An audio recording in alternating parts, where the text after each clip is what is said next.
I'm Richard Lewis reporting for cadred.org once again.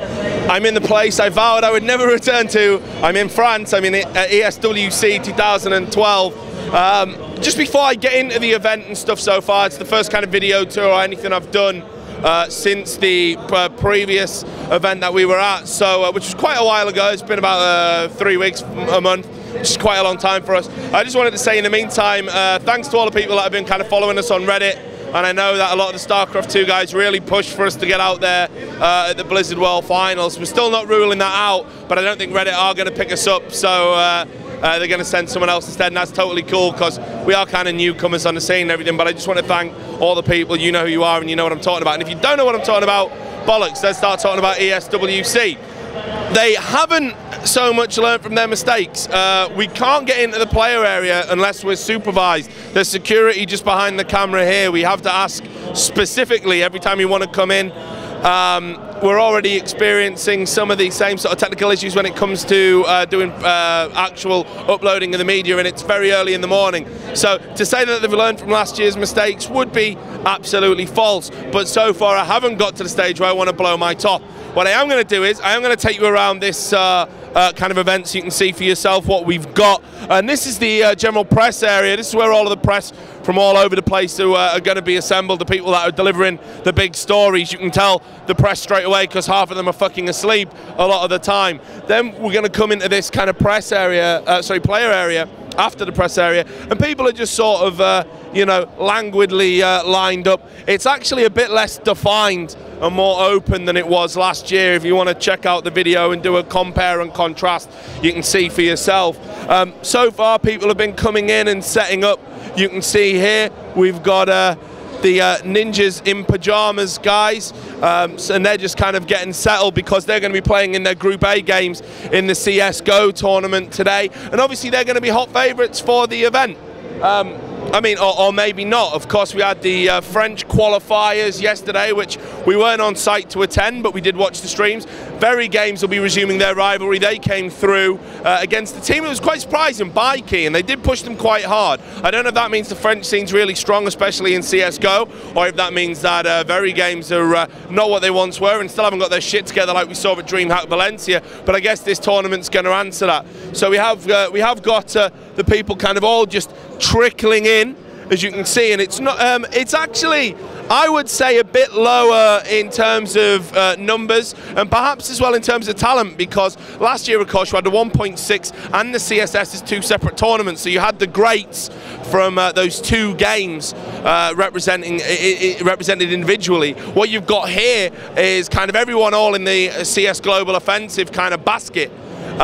Which, you know, I mean, that's cool and everything, but with only 10 teams in attendance, I mean, you know, ultimately there's not that kind of same level of stardom. What is going to be interesting is ESC Gaming are here, of course. We're going to see how the polls are going to take to that event, sorry, that game, I should say, rather, and how they're going to do at this event, which is going to be their first sort of official LAN competitive outing in CSGO. So there's going to be a lot of people very interested in that. Surprise packages, potentially. You've got the Brazilians here as well. You've got Kogu back out of retirement for like the fucking 50th time or whatever.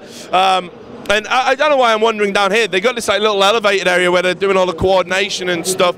You come down here, you're going to get into, I think this is where some of, yeah, again, this is kind of the VT editing lounge. So not really a lot of benefit in this being here. What I will do is to try and get the most out of the tour, because literally that is the ESWC playing area. By my money, I'd say it's about actually half the size, maybe 2/3 of the size of what it was last year. So again, you can tell the numbers not as big, yet they're still hoping to produce a good tournament. One of the things I got to comment on is I feel genuinely sorry for the spectators, because you can see that there are people who are interested in watching the games.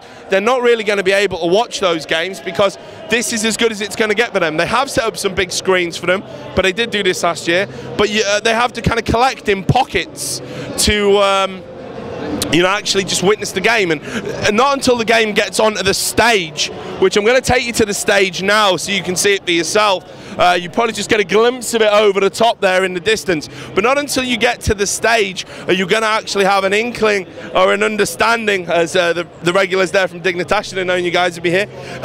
But yeah, not until you get to the stage area, you're going to have an inkling of actually what the spectator experience can be like. And it's just a shame that you have to go through all of that group stuff, kind of hanging around on the sidelines before you get to this, which is actually quite visually impressive. So you can see immediately the screen is absolutely huge, the sound is absolutely loud. I mean, it's so loud, you can probably hear me shouting. I can barely hear myself talk, so I hope the microphone is picking this up. But you've got a row after row after row of seats here. But of course, what they're going to be showing out there on the final output is kind of in the lap of the gods. These tournaments, they do have strict running times, which generally tend to run over. So what you're going to get in terms of content, anyone's guess. And a lot of people here are actually just for Paris Games Week. And this represents something that's a little bit less hectic, because if I was to take you down there, you would see all the mainstream gaming stuff, which we might take a little bit look at later, but I definitely want to keep that separate. So this is going to be the main area, and it's actually quite good in terms of when there's people up on the stage. They are going to have some shoutcasting at the event. I don't think we're going to have the same debacle as last year, where there was a bit of a favouritism towards the French team, shall we say. But I think what we are going to get is a very slick package once we get to this stage. Unfortunately, that's a long way off, and I think it's an opportunity missed, because the ESWC, I remember anyway from way back, was all about the spectator experience, and here it's kind of divided into, you get a good spectator experience, but only at the stuff we deem to be worthy of it. There's not that democratization of choice, which is a real shame.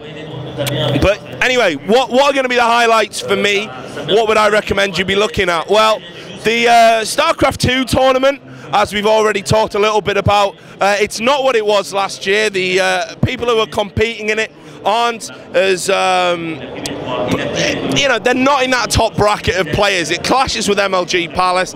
That's obviously a factor, and it's a real shame, because it looks like an opportunity just to give Stefano another check again on home soil, and of course he's going to be here to try and defend his title. I wouldn't bet against him, let's put it that way, although there are some players perhaps capable of an upset on recent form. The same with the Dota 2 tournament. You're having a look at the names there, and maybe some people feel that it's just going to be a walk in the park for Na'Vi. So it really doesn't feel as big, if I'm being completely honest. What I'm excited about is going to be the CSGO tournament, and here's why. CSGO is going to have, for the first time, the Global Offensive TV, Go TV. It's going to be the first tournament we're actually going to see how that works, and that's going to be massive, and it's going to be interesting to see how that translates to on the big screen. As well as that, it's going to answer a few of the questions we've got about the competitive scene. But ultimately, it's just going to be good to see whether that game can be good, viable in a competitive sense. Whether these 1.6s are going to stop bitching and pissing and moaning, finally concentrate on the game, take it at its own merits, and really get stuck into it and see if we can actually have a premier team-based FPS title finally back on the big esports ticket. Of course, that's still in the lap of the gods, and maybe perhaps more so than this, DreamHack is going to decide that. DreamHack Winter, of course, the biggest LAN in the world. ESWC, as you can see, it's not there. It's not in the same league, which is a real shame, because it's a great name. But however, it is still going to attract a lot of public interest. But very short and sweet, that has been the tour. Anyway, I hope that kind of gives you a feel of what we're going to be dealing with here. I have no idea when you're going to see the video, because like I said, there is internet problems already, and it's about 9:30 in the morning, and we're already experiencing some difficulties. But hopefully you'll see it sometime this week. When you do, I hope it's been fun. Do stay tuned, or I hope you rather did stay tuned to the website for more coverage from here, ESWC 2012.